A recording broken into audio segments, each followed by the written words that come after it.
در این بخش قبل از پرداختن شیوه و راهکار چگونگی سرنگونی این رژیم جنایتکار، بخش‌هایی هست برای شناخت دشمنان واقعی این جنبش انقلابی.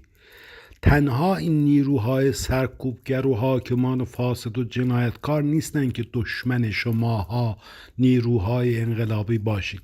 اربابان آنها که در شکل میلیاردی به این حاکمیت برگزیده شده توسط اونها که بر اساس مزدوریشون به حاکمیت رسیدن، در اون تئوری ساخت انقلاب تمام نیروهای امنیتی، دولت‌ها، حاکمان جهان، اربابان واقعی ثروت‌های جهان در اون گروه معروف 300 که مالک همه ثروت ها هستن، مالک صنایع نظامی هستن، مالک بانک ها، نهادها، شرکت های چند ملیتی نفتی، شرکت های چند ملیتی دارویی، سیستم نظم نوین جهانی به اراده و خواست آنها در جهان اداره، هدایت، کنترل و رهبری میشه.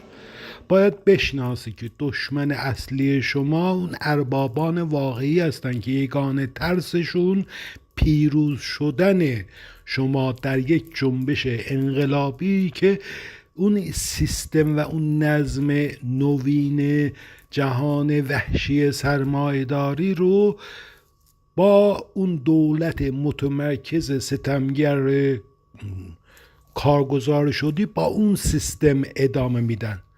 علت حمایت و تداوم حکومت ننگین جنایتکار اسلامی باید همین حمایت های مادی و معنوی این حاکمان سیاسی جهانی، اون اربابان واقعی که فرمان ها و مأموریت های ویژه بر اساس اون مأموریت ها، اجرای اون مأموریت ها به کار گمارده شدن.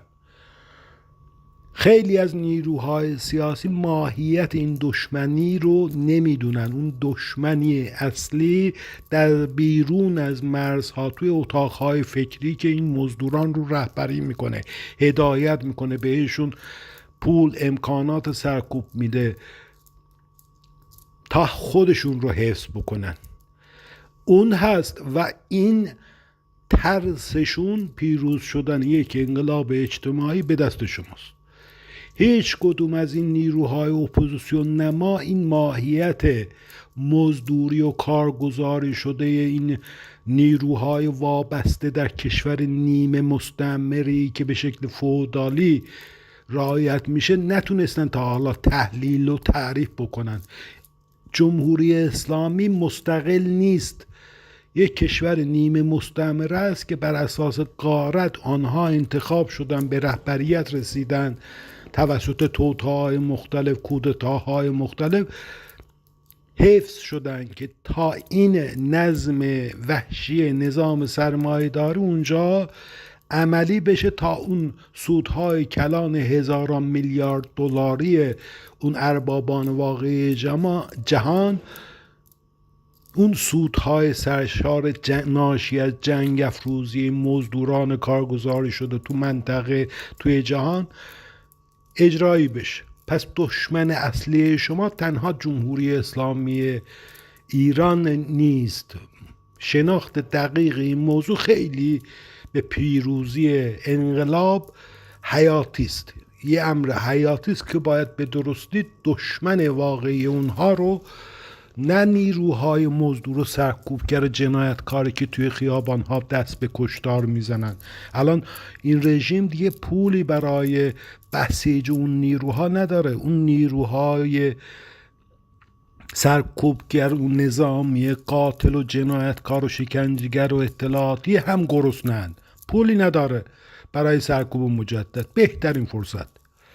اما بازگردم به اصلی ترین مسئله و اون هم این مرحله سرنگونی اگر به یک باور مشترک اون ستم دیدگان مسلح به اون باور مشترک نباشه، اون در شکل یک همبستگی و اتحاد مبارزاتی همه ستم دیدگان، همه این گرسنگان، همه این ستم دیدگان در هر بخش و حوزه‌ای که فعالیت میکنن، از کارگر و کارمند گرفته تا زن تا دانشجو تا ملیت های تحت ستم، همه این ستم دیدگان توی همه حوزه های اجتماعی با هر هویت و باورمندی میبایست آنها رو همبسته کرد. چگونگی همبستگی نقطه استارتش رسیدن به یک باور مشترک، روشن کردن اون فضای بعد از مرحله سرنگونی،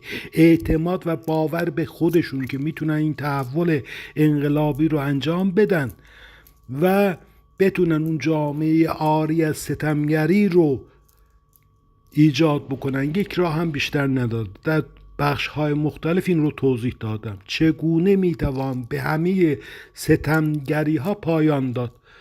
فقط با برقراری حاکمیت های شورایی مردم بر مردم، نه اکثریت مردم، نه اقلیت مردم، مردم بر مردم، حاکمیت های شورایی دموکراتیک لایک که استقلال هر فرد رو، استقلال واقعی، اون برابری حقوقی اون رو میسر میکنه با یک شعار واحد: زن، زندگی، آزادی.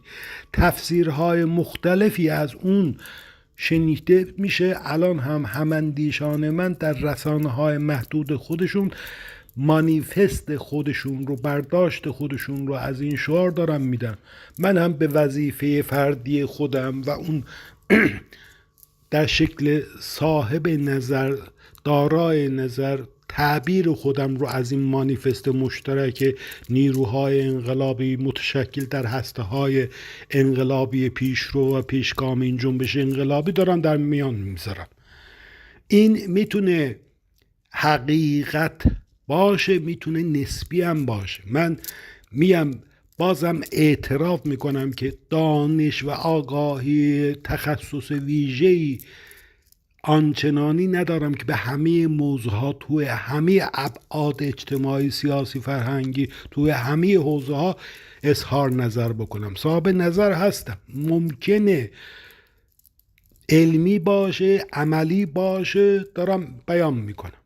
اما ایمانم و این باورم فقط یه چیز رو میطلبه: یه رسانه‌ای که بتونه به دل اون ستم دیدگان بنشیند، بعد از بیان منتشر بشه. این رهبران خود خوانده، اون اپوزیسیون نماها، علیرغم داشتن رسانه‌های مختلف، همون رسانه‌ها در اختیار اون، انحصار اونهاست. اونها نمیخواهند این صدا، این باور، این نیاز فوری این جنبش برای سرنگون کردن این منتشر بشه، شنیده بشه. از ابتدا دارن سانسور میکنن. یه سانسور وحشتناکی هم هست که توسط این رسانه ها هر کی گوشی دست خودشه با پست های میلیاردی روزانه مانع از شنیده شدن، بالا رفتن آمار شنیده شدن این میشه.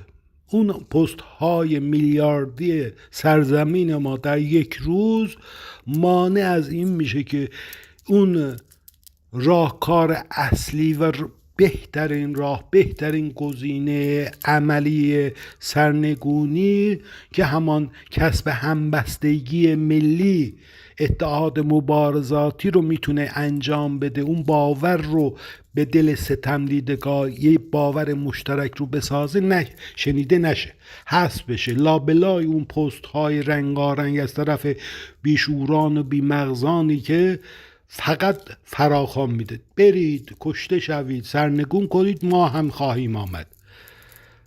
صاحب نظرانی که شعور و درک آگاهیشون فقط در اعلام جنگ، رهبری جنگ، برید کشته شید،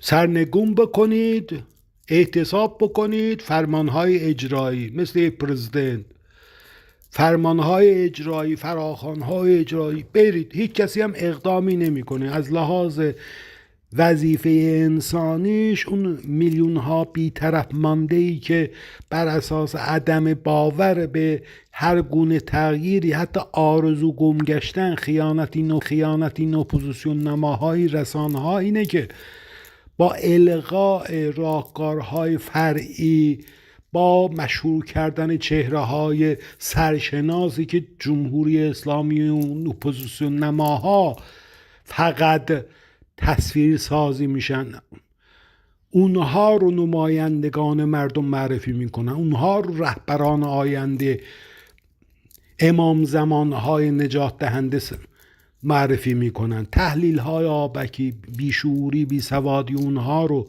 در عدم باور توده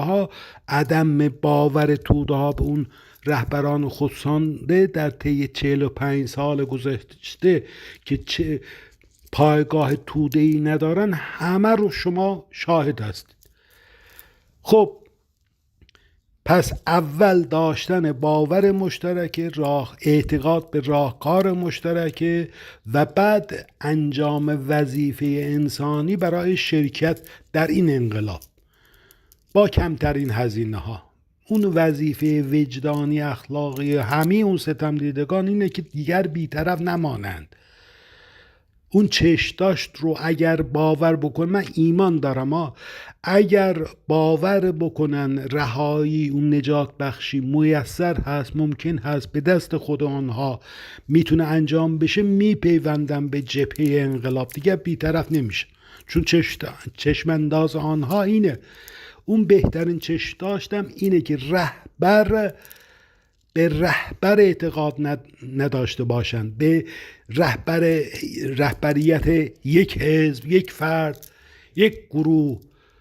باور به خود یعنی خود بتونن رهبر باشن، رهبر سازمانده برای بسیج توده ها، برای شرکت در این انقلاب. مثل همین پیشگامان دانشجویی، روشنفکران اجتماعی، همه این پیشاهنگان در همه سرزمینمان، از کرد و بلوچ و عرب و همه ملت‌های ساکن ایران، فارس، لور، در هر هویت جنسی و ملی و قومی باورمندی، آنها رهبر اون سازمان ها و تشکلات نیستن، رهبر سازمانده هم. بسیج کردن، سازماندهی کردن، یک گروه های انقلابی رو پیشاهنگی میکنن و خودشون رو تکثیر کردن به شکل شورایی. همون آمال و آرزوی ساخت حاکمیت های شورایی در دل این حسای شورایی خودگردان، در دل همه شهرها. دیدید حماس رو چجوری آفریدن، با جرقه زدن به همه اون جنبش های انقلابی از دل محلات توی شهرها. دیدید چه جانفشانی هایی کردن. افرادی هم که باور کردن به این جنبش با تکرار شعار آنها به صورت فردی، ناگاهانه، گروهی هم پیوستن. رغبت نسل جوان رو، باور نسل جوان رو گرفت که خواهان تغییر بودن. همه دختران شجاع، همه فرزندان پسر شجاع به این جنبش انقلابی پیوستن. الان وقت اینه که همه ستم دیدگان به این جنبش بپیوندن، نه تنها نسل جوان، نه تنها اون پیشگامان که قتل عام خواهند شد دوباره.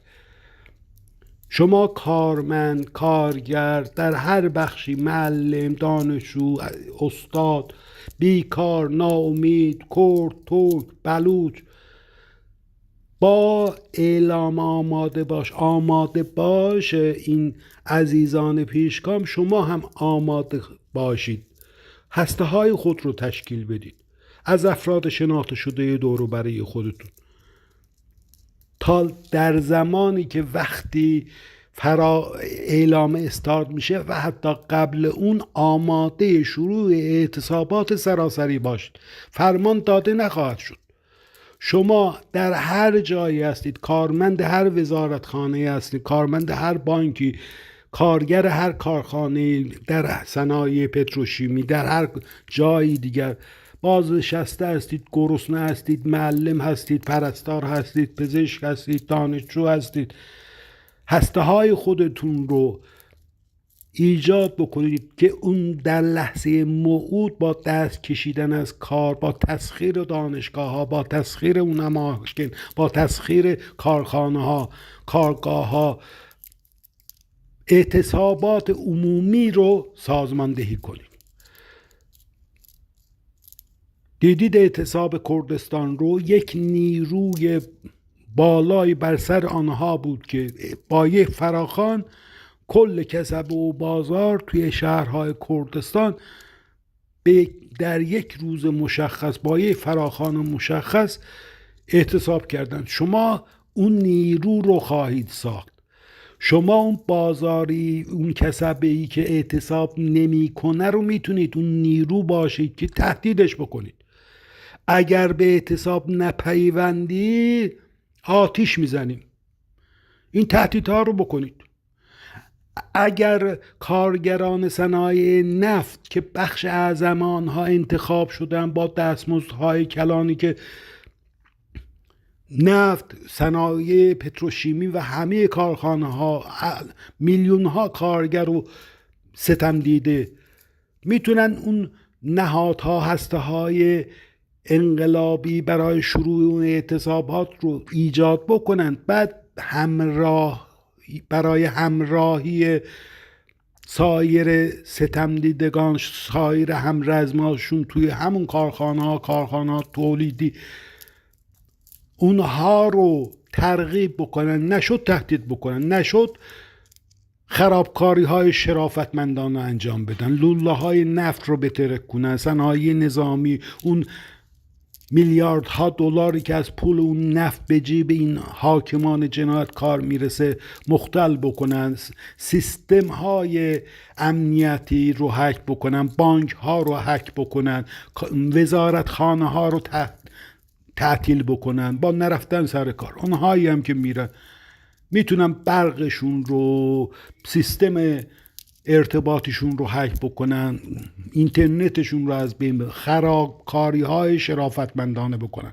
هسته های انقلابی خودتون رو برای اون موقع فرهنگیان، معلمین، همه ستمدیدگان، همه دانشجویان، همه اساتید میتونن در اون روز موعود به جمع اعتصاب کنندگان، پرستاران، پزشکان، هسته های خودتون رو اعلام بکنید برای جلوگیری از جنگ و کشتار، برای ندادن هزینه های قتل و کشتار و کوری چشم و اینها.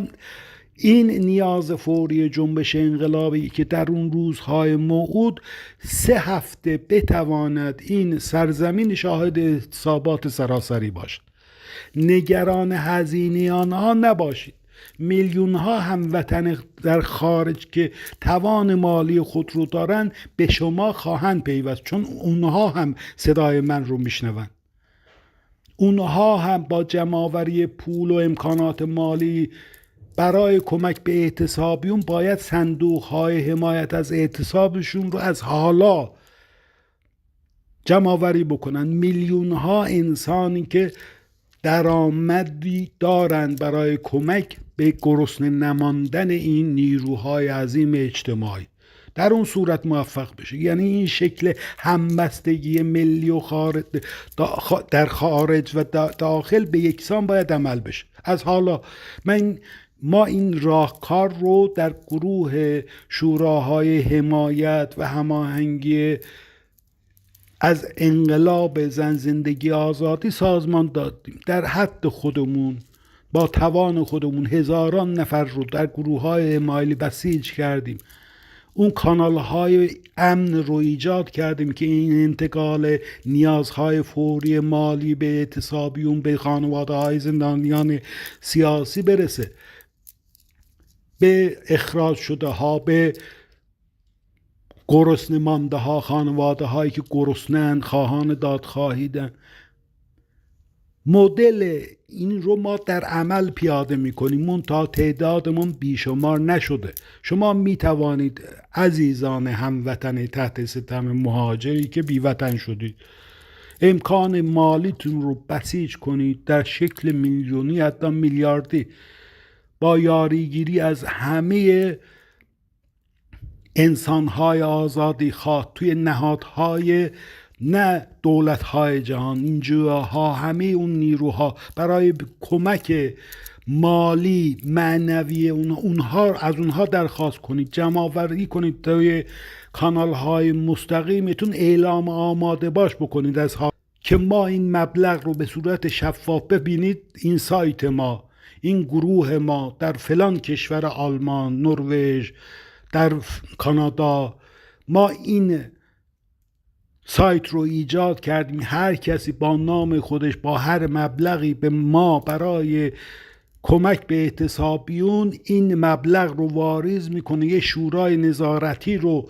تشکیل بدید از معتمدینی که انتخاب میکنین اون سیستم جمع‌آوری کمک، و هر موقع که این مسئله مطرح میشه کلاهبرداران میان، آقا به من بدید ما بدیم. نه خیر، باید شفاف باشه.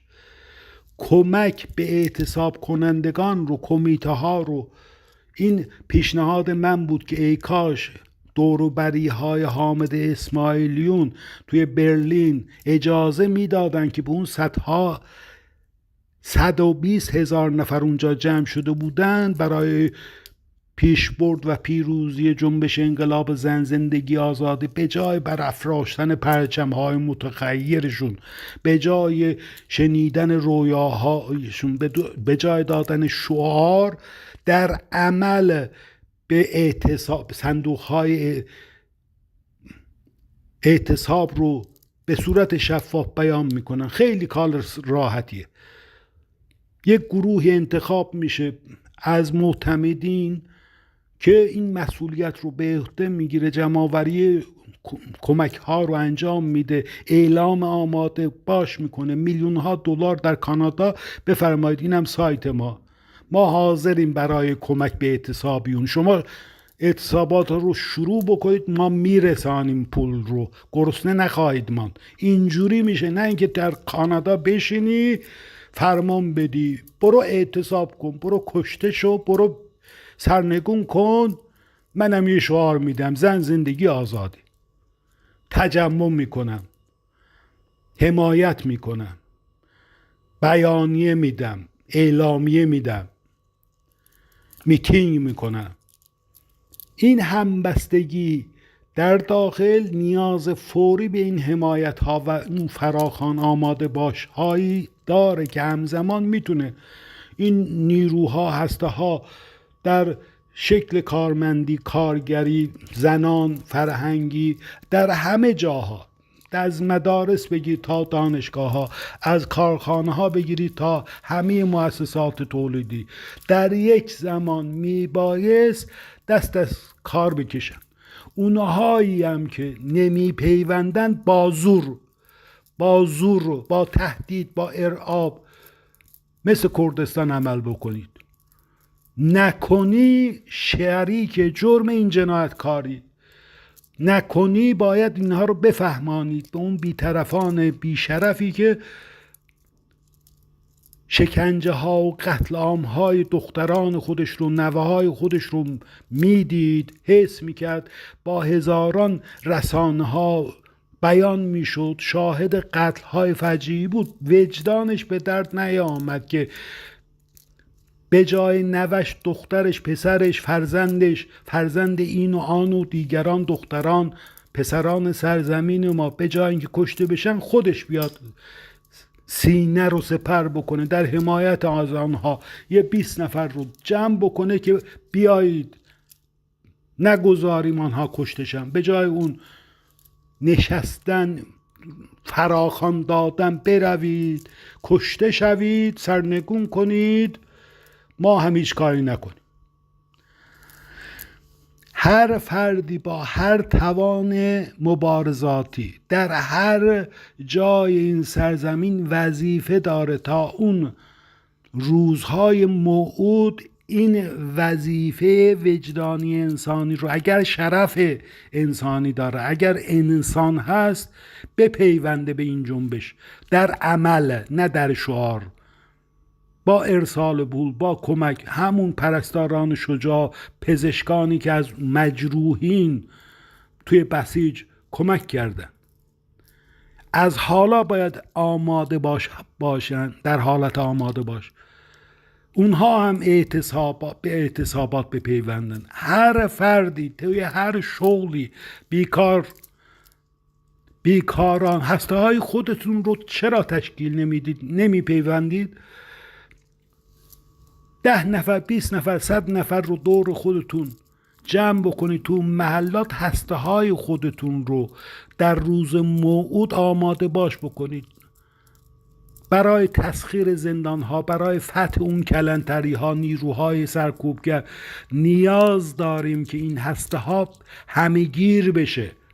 تنها اون بچه ها، فرزندان شجاع این سرزمینمان کشته نشن. زمانی که میخوام برای فتح زندان اوین برن، اون میلیون ها، 500,000 نفر، میلیون ها انسان هم بهشون ملحق بشه، هیچ نیروی سرکوبگری در هر توان نظامی اونها قادر به سرکوب و کشتار اونها نیست. اگر هزاران و صدها هزار نفر توی هر شهر و محله‌ای بسیج بشن، زمانی که شعله‌ها و اولین جرقه‌های انقلابی توسط همین هسته‌های شورایی که مسلح هم هستند برای دفاع آمادن از شماها بپیوندید به اون تسخیر شهرها، لازم نیست همگی بریم یه زندان.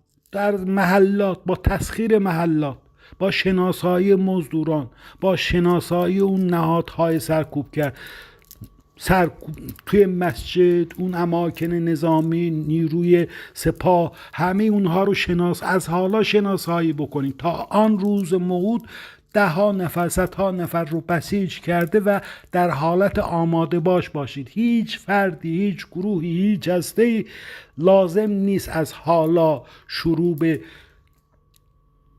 جام فشانی بکنه، چون جام باخته میشه.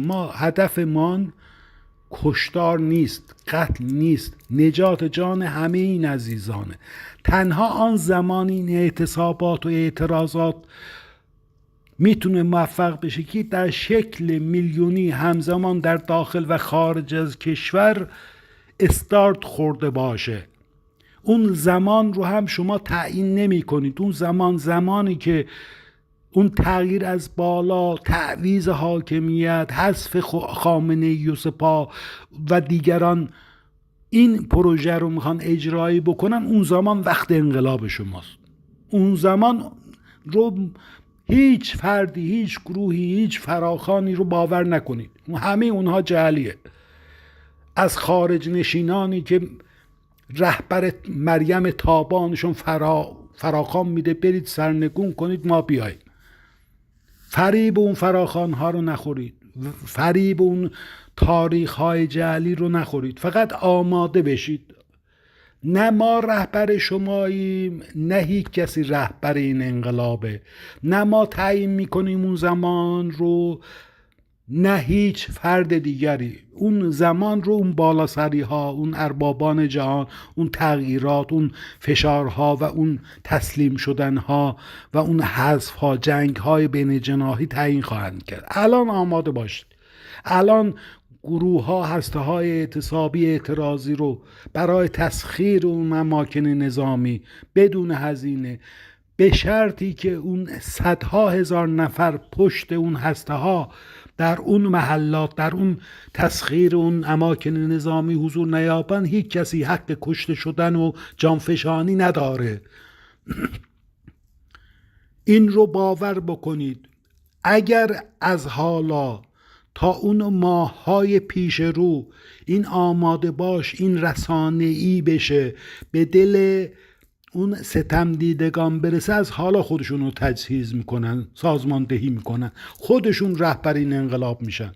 چون رهبران واقعی این جنبش انقلابی هر یک از اون رهبرانی است که این رو سازماندهی میکنه. در گروه های کوچک 10 نفره، 100 نفره پیشگام این مبارزات، آنقدر آگاه شعور توی هر بخشی مخفیانه با حفظ نیروهای خودش بدون هیچ گونه ریسک و خطر بتونه بسیج بکنه. اینترنت ماهواره‌ای هم در دسترس، اونم وظیفه همه شما هموطنان خارج نشینه. ما خیلی درخواست کردیم از طرف دوتا شورا از ایلان ماسک. الان فراهمه، هر فردی با موبایلش اون اینترنت رو در صورت پرداخت میده. وظیفه اون هموطنان خارج نشین اینه که دقیقاً فشار بیاره و خواهان این بشه در آن روزهای موعود ایلان ماسک از اون هزاران دلارش، صدها هزار دلارش توی اون سرزمین گذر بکنه. مجبورش باید بکنیم و اینترنت رایگان رو به همه این موبایل ها بده تا اون ارتباط و هماهنگی ما بین این هسته‌های انقلابی برقرار بشه. تنها نقطه ضعف اون همبستگی و استارت اون جنبش انقلابی در عدم ارتباط این گروه ها با همدیگه است. هسته‌های محلات توی همه شهرها، از کردستان تا بگیر تا همه محلات همه شهرها، 355 شهر و شهرستان در آتش انقلاب می سوختن. از شمال بگیر، رشت بگیر تا تهران و کرج و تمامی شهرهای کردستان و آذربایجان، اهواز، بلوچستان قهرمان، چقدر جانفشانی های کرد. همه این قهرمان ها در یک زمان موعود، در هفته های که اعتصابات سراسری خواهد بود، همزمان خواهد شد با تسخیر سفارتخانه ها، این لانه های جاسوسی در خارج. هموطنان خارج به جای اینکه شعار و حمایت های معنوی و دروغین و میتینگ ها رو بدید، با بردست داشتن عکس اون قربانیان این جنبش، از نیکا تا حدیث، از مهسا ژینا تا همین جانباختگان، در گروه های هزاران نفره برای تسخیر این لانه های جاسوسی اقدام بکنید. اونهایی که هسته های انقلابی رو سازمان میدن، میخوان رهبر این انقلاب بشن، بخشی از وظیفه انقلابی، برای اونها اقدام بکنید. در برلین 10,000 نفر رو تو اون جلوی اون سفارت برای با بهترین شیوه مسالمت آمیز، آقا حق شماست، هیچ هزینه‌ای هم برای شما نداره. از استرالیا تا کانادا وقتی که اون اعلام میشه، اون جرقه های انقلاب زده بشه، باید این نیروهای عظیم مردمی مهاجر این گونه سازماندهی بشن که همزمان اون لانه های جاسوسی رو اشغال بکن. اونجا بخشی از سرزمین اشغالی ماست. شما نمیتوانید اوین رو یا اون کلانتری ها رو تسخیر کنید. شما نمایندگان خارجی اون خاک سرزمین ما رو آزاد خواهید کرد. جلوتون رو خواهند گرفت با در نهایت مسلم بر اساس قوانین جاری تو اون دنیای غرب و همه جای اینا. هموطنان یک سرزمین حق آزاد رفت آمد و تسخیر اونجا رو، بس نشینی در اون وطنشون رو دارن. همه شما که میگید ایرانی هستیم این حق رو دارید. هیچ نیروی پلیسی قادر نخواهد بود که یک نیروی مسالمت آمیزی که آمده است آنجا، بس نشسته است، خود رو به زنجیر کشیده است، خواهان آزادی اون بخشه یا تسخیر اونجاست، هیچ نیروی پلیسی نمیتونه جلوی شما رو بگیرید. شبانه روز خودتون رو به زنجیر بکشید بدون هیچ خشونتی. اگر جرمش رو بخواهید 3 ماه تا 4 ماهه. خون شما رنگین تر از اونی نیست که خودش رو، سینه خودش رو سپر میکنه مثل حدیث و نیکا، بره تو تظاهرات با آنکه میدونه کشته بشه. 4 ماه فوقش زندانی میشید اگر دستگیر بشید. اما اگر 10,000 نفر به شما ملحق بشن توی برلین، هیچ کسی دستگیر نمیشه. برید اون پارلمان هایی که به دروغ توی 3 سال گذشته وعده و فرید دادن، گیسبری کردن، وعده دادن سپاه پاسداران رو توی لیست تروریستی قرار خواهند داد. پارلمان اروپا و همه پارلمان ها خودتون رو به زنجیر بکشید، اونها رو افشا بکنید، همانهایی که صدها میلیارد دلار از اون دستگاه کشتار جمعی شنود از آلمان، از فنلاند، از سوئد میدادن برای سرکوب این جنبش، بعد گیسپوری میکردن در پارلمان، ژنژیان آزادی رو هم سر میدادن، با فریبکاری ها از پشت به این مزدوران خودشون برای حفظ خودشون یاری میرسوندن، فرصت میخریدن، وعده میدادند شما اون سفارتخانه ها رو ببندید، شما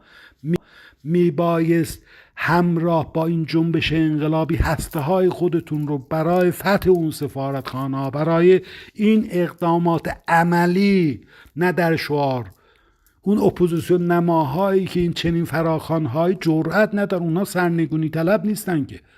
اگر واقعا خواهان سرنگونی و ایفای نقش وظیفه انسانی بر اساس وجدان و شرافت رو دارید، میبایست این کارها رو سازماندهی بخشی از این انقلاب بشید. بذارید اونهایی که اوین رو تسخیر میکنن پشتوانه داشته باشن در عمل، نه در تظاهرات 120,000 نفری که فقط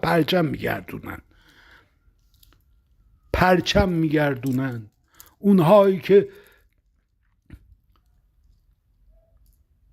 شعار زندگی آزادی رو توی این 110,000 توی برلین و میلیون ها انسان توی همه جاها میتینگ ها رو سازماندهی میکردن، شعار زندگی آزادی رو میدادن، شعور درک این فلسفه رو نداشتن.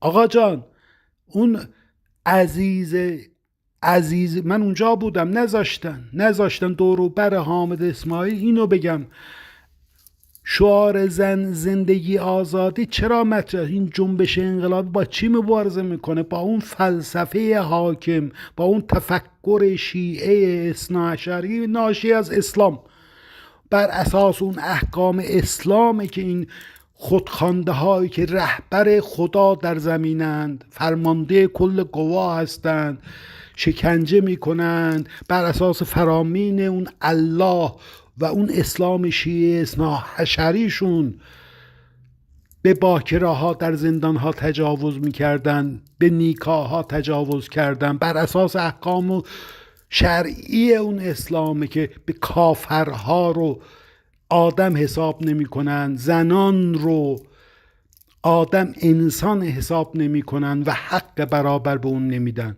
زن باید بردوم. این ناشی از کجاست؟ اعتراض این جنبش انقلابی علیه این ستمگری حتی در بعد زنان پیشگام ببینید، شعارش زندگی آزادی برای رفع ستمگری هست. با چی مبارزه میکنه؟ با اون اسلام، با اون دین که حاکمه، نمیخواد باور توده ها رو از دستشون بگیره. آزادی باورمندی آن زمان میسر میشه که شیعه و سنی و کافر و بهایی و مسیحی و همه باورهای موجود بتوانن حق آزادانه داشته باشن، برابر خدای خود رو یا بی خدایی خود رو بپرستن. اما شمایی که در این تظاهرات دعوای پرچم میکنید، دقیقا اون همبستگی ملی رو برای عملی کردن شرکت در اون انقلاب رو جلوش سد میکنید با انحراف دادن به این شعار زندگی آزادی. بعدش میسازند پیشوند اون شاه میهن آبادی رو مرد میهن آبادی، با برافراشتن پرچم های شیر خورشید نشان، با شیر خورشید نشان یا بی شیر خورشید نشان پرچم اسلام رو برافراشته میکنن در رنگ سبز. همه اون پرچم هایی که شعار زندگی آزادی رو میده، بعد پرچم اسلام رو تو اون پرچم مقدسشون برافراشته میکنه. زن یا مردی که اون پرچم ها رو برافراشته میکنی، خواهش میکنم همون شعار شاه میهن آبادی رو بده، این شعار زن زندگی آزادی رو نده. نخواستیم، چون درک شعور تو از این فلسفه رهایی بخش مبارز با اون اسلام، همه اکثر اینها هم لایکن ها، خیلی هم تندرو هن. خیلی از اینهایی که پرچم شیر خورشید و بیشوری خورشید سرنگ ملقب به اسلام، اون پرچم سبز نمایانگر اسلامه.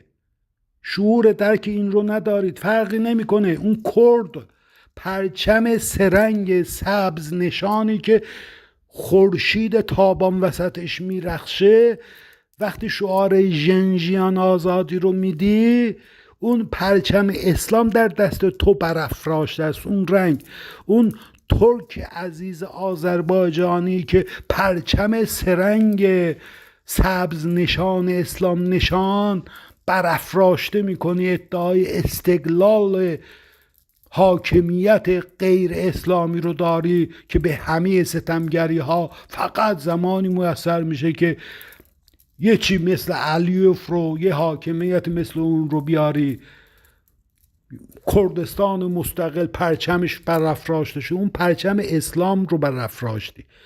شعار ژنژیان آزادی رو نده، چون تو دستت اون پرچم اسلام برافراشته است، همون پرچم هایی که دستتون دادن تا مانع از ایجاد همبستگی ملی و اتحاد مبارزاتی همه ستم دیدگان برسه.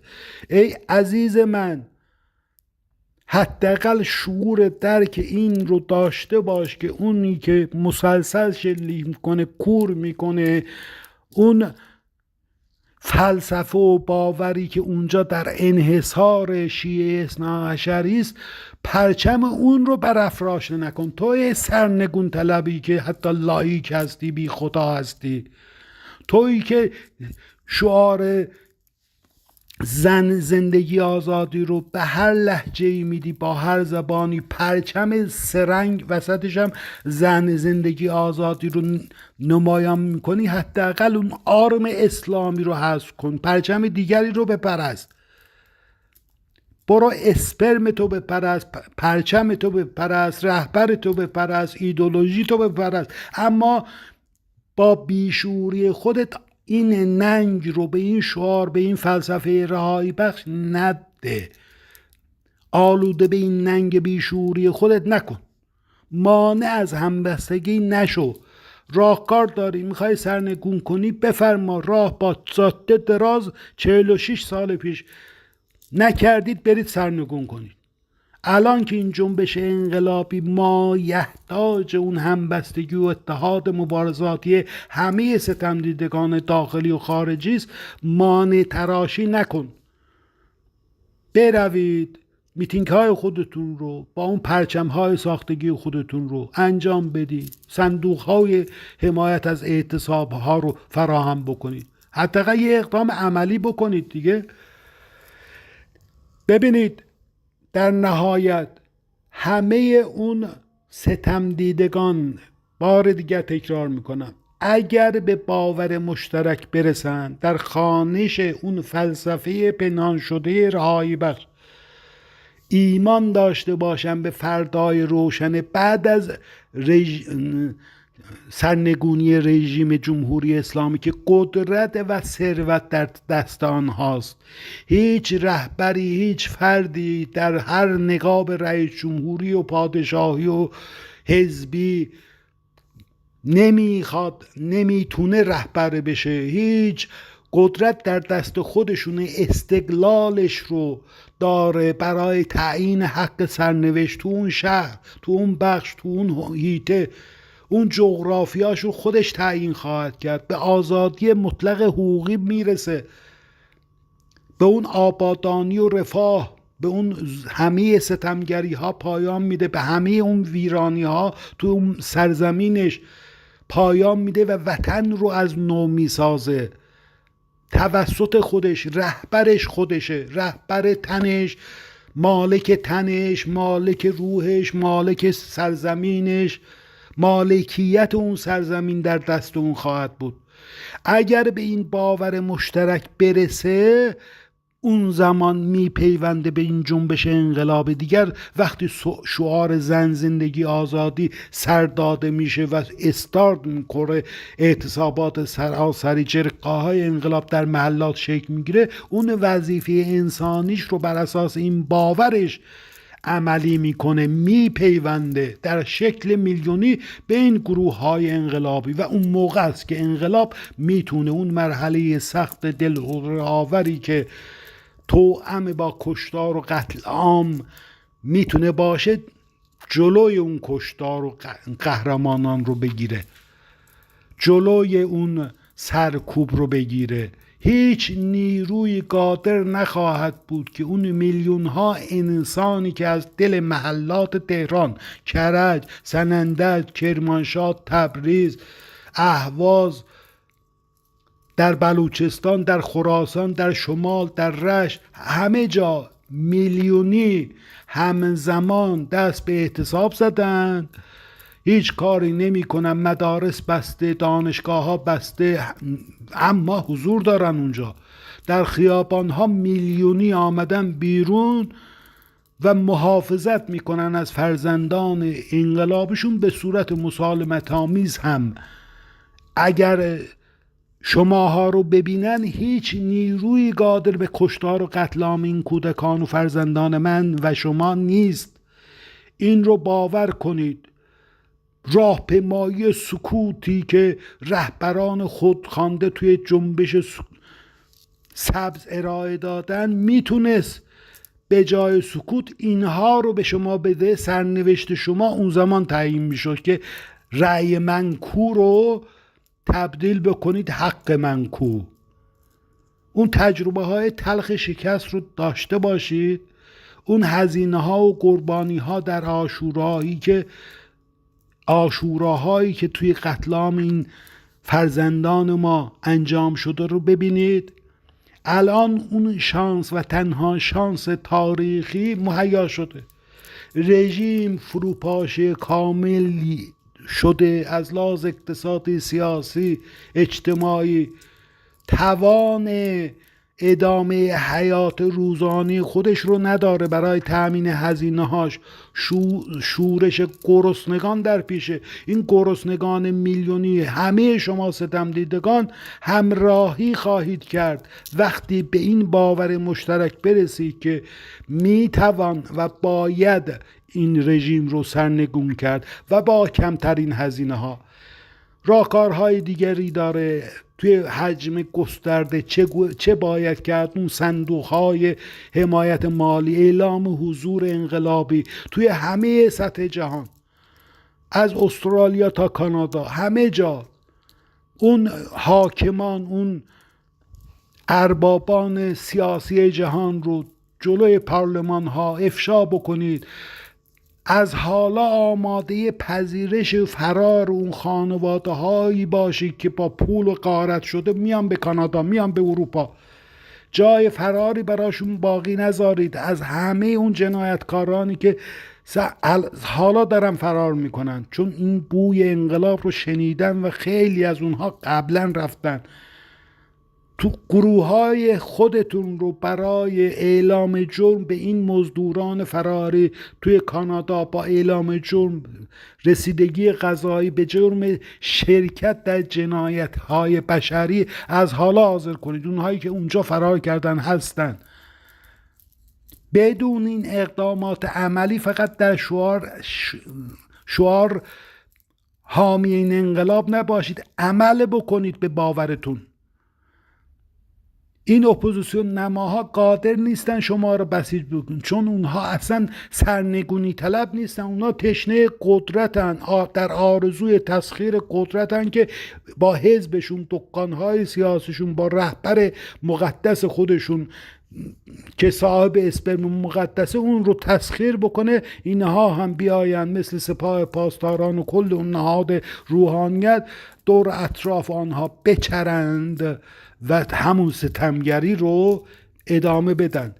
بدون نابودی این دستگاه ستمگری، بدون تسخیر اون نهاد دولت، وزارتخانه ها، بدون نابودی کامل دستگاه سرکوبگر، ارتش، سپاه، بسیج، بدون نابودی دستگاه های امنیتی، بدون تسخیر اون زندان ها، هیچ فردی آزاد نخواهد شد. در آن روزهای موعود همه اینها ممکن، میسر و بدون هزینه امکان پذیره. فقط شرطش اینه که یک، به این باور مشترک برسیم و دو، این باور رو منتقل بکنیم به افراد دیگر با رسانه های خودمون. همین درخواست عاجزانه همراه با التماس برای شما دارم، برای شنیده شدن این فریادها، این راهکارها، این پیشنهادات در رسانه های خودتون که از زبان من و هماندیشانم الان داره رسانه‌ای میشه در رسانه های محدود، اونو گسترش بکنید. التماس دارم، حیاتیه درک این موضوع، رسیدن به باور مشترک، کسب اون همبستگی و اتحاد مبارزاتی. لازمش اینه که این فریادها رسانه‌ای بشه در شکل میلیونی، به گوش همزنجیر کرد و ترک و بلوچ و عربم، به گوش زن تحت ستمم، به گوش همه فرزندانم در هر سنی که هستن، مادران، پدران، بیماران، آنهایی که هر روز در حال مرگن، به گوش اونها برسه تا زمان موعود بپیونده به این جنبش انقلابی. وقت کمه، اون ماهای در پیش رو سرنوشت سازه که از حالا بر استناد این فریادهای مشابه من و هماندیشانم از خانشمون، از مانیفست زن زندگی آزادی، اون راهکار نجات بخش پایان دادن به ستمگری به دل به گوش ستم دیدگان برسد، در حجم میلیونی به باور آنها برسد، تا میلیونی در جنبش انقلابی زن زندگی آزادی بر اساس وظیفه خودشون به اون جنبش انقلابی بپیوندن. پیروز با جنبش زن زندگی آزادی. Yaşasın kadın yaşam özgürlüğü. ژن ژیان آزادی. این فریادها رو با هر زبانی که دوست دارید از زبان خودتون فریاد بزنید. این راهکار اگر معیوبه، با دانش برجسته خودتون رو زنگین ترش کنید، رنگین ترش کنید، در هر رسانه‌ای، با هر صدایی، با هر نوایی، با هر زبان، به شکل عربی، به شکل بلوچی، به شکل هر زبان رایج توی سرزمینمون پخش بکنید. شما هم که شنونده این فریادها، این خوانشمون از اون انقلاب زن زندگی آزادی هستید، سهیم باشید. بازتاب این اندیشه و این راهکار خیلی سرنوشت سازه. سد سانسور رو بشکنید و التماس میکنم در صورت باور، رسیدن به باور مشترک، این رو هم صدا با ما فریاد بزنید. زن زندگی آزادی. پیروزی نزدیک است.